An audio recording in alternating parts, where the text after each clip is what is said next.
Hello, and welcome. Today I am starting another one of the projects that I'm working on. This is a Duradongo for someone who special to us. So what I'm doing is I actually have some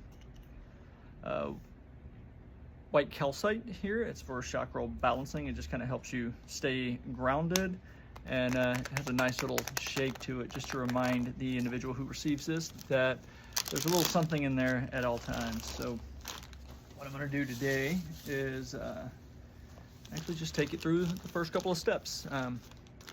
So here I have my mud that's already been imbued with some blessings. I'm just going to break that's about a good enough chunk of it off and flatten it out.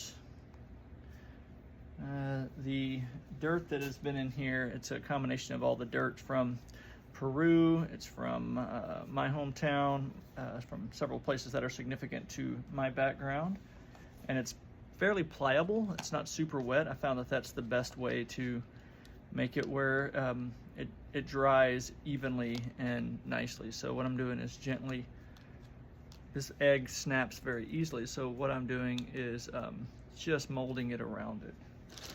Use a little bit more dirt or our clay.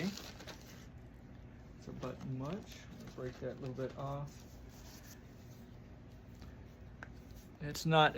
It's more of a textured, thick clay than there's wet mud. So what I'm doing is making sure that the egg is snapped in.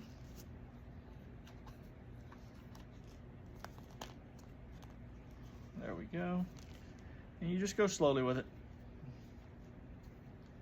There's enough moisture in the dirt to give it that cool little touch. So I'm just going to go slowly, letting it mold together, merge together. It's going to feel awesome whenever this one's put together. So we're slowly patting it, patty cake, patty cake. And as you can see, it's going to go from being like this to fairly, I'm gonna go ahead and seal my dirt just so that this stays moist.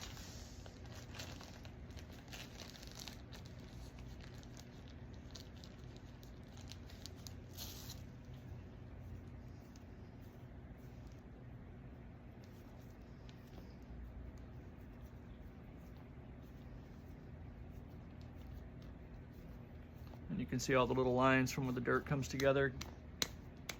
Give it a few minutes, this will actually like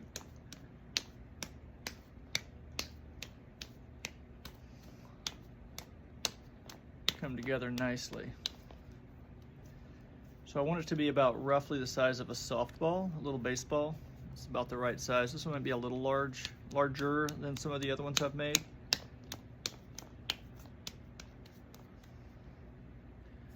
And think about it like bread. You're essentially just melding it together.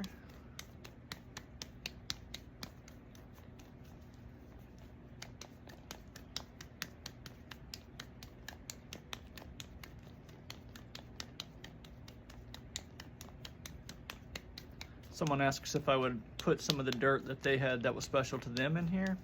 And my answer to that was, I don't know where your dirt came from, and I'm very mindful about what I add to my mix. So I'll put in a rock or a stone if you have something, or we can blow some intentions into it.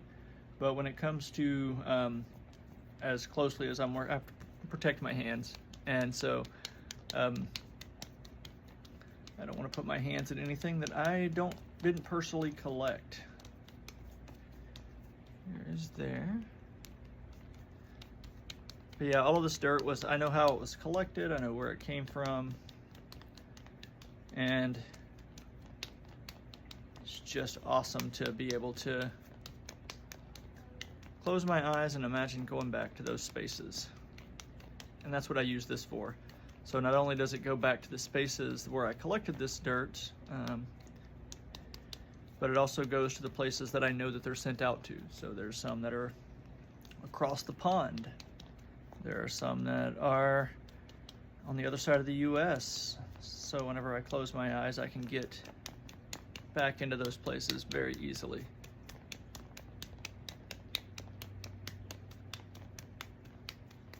And the dirt in this that's in this that I'm using here has been stored in this bag with water from certain places. So that's the other thing that's pretty cool. This has ocean water in it. It has a little bit of Lake Titicaca in it. It has some waterfall from waterfalls up in the Carolinas. It's got a bunch of really cool, blessed attributes going into it. And this one specifically, we've been praying over for a couple of months now, so it's kind of nice.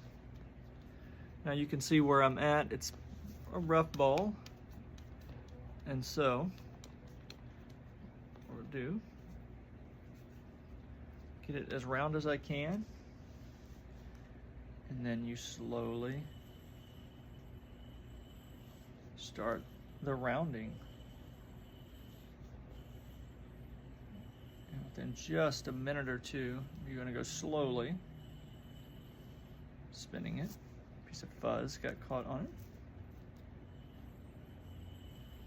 I used to spray water on these incessantly, and then I realized I was doing a disservice to the drying process and the curing at the end.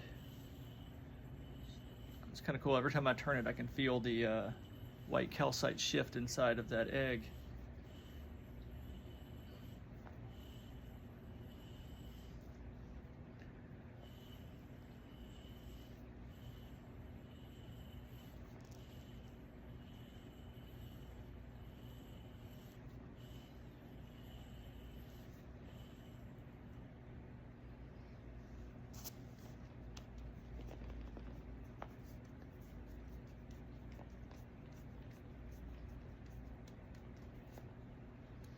So within just a couple of moments, now that I've been kind of working on my process, I'm able to get it into its initial shape. And so what I do then is I wrap it and let the water start working its way out.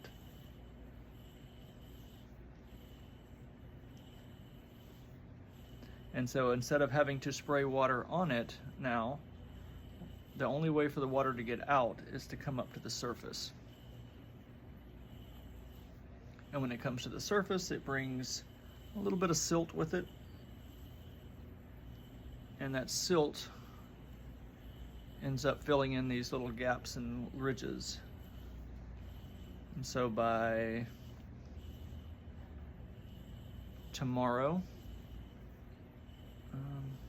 it will be a perfectly smooth sphere. And then what I'll do is start the polishing phase. Right now I'm just shaping it, roughly getting it into a circle or into a sphere and letting it start cure. This is the fun phase.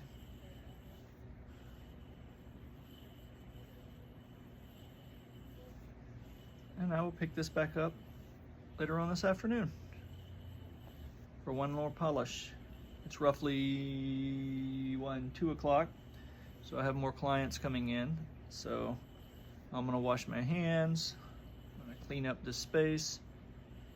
And this is no different than people who come in and get like a mud mask or a detox. So it's kind of cool. Like I said, I know where all of this came from.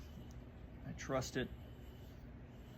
And here we go. Now I'll show you where I'm gonna stick this into. So got a couple little cracks still left in it where the seams are.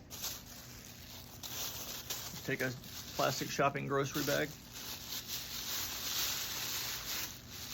and I'm gonna seal it up nicely and let the moisture from here work its way out, and I'll work it again later. Take care.